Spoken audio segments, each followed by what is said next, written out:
ஆந்திரத்தின் தலைநகரமாக மட்டுமல்லாமல் நாட்டின் பொருளாதார மையங்களில் ஒன்றாகவும் அமராவதியை உருவாக்கும் பணியில் ஈடுபட்டிருக்கிறார் முதல்வர் சந்திரபாபு நாயுடு. இது குறித்த பெருஞ்செய்தியை பார்ப்போம்.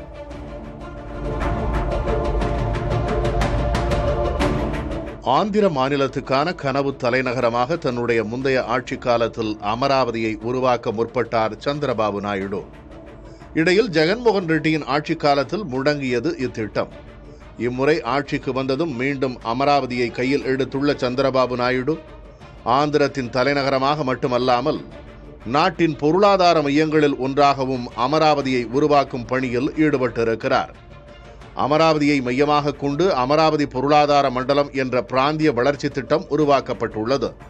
இத்திட்டம் மேற்கு கோதாவரி, ஏலூர், கிருஷ்ணா, என்டிஆர், குண்டூர், பாபட்லா, பல்நாடு, மார்க்காபுரம் மற்றும் பிரகாசம் ஆகிய 9 மாவட்டங்களை உள்ளடக்கியது. ஆந்திராவின் 1/3 பங்கு மக்கள் தொகையை கொண்ட இந்த மாவட்டங்களை இணைப்பதன் மூலம் இப்பிராந்தியத்தின் விவசாயம், நீர்வாழ் உயிரின வளர்ப்பு, உணவு பதப்படுத்துதல் மற்றும் உற்பத்தி துறைகள் தலைநகருடன் ஒருங்கிணைக்கப்பட உள்ளன.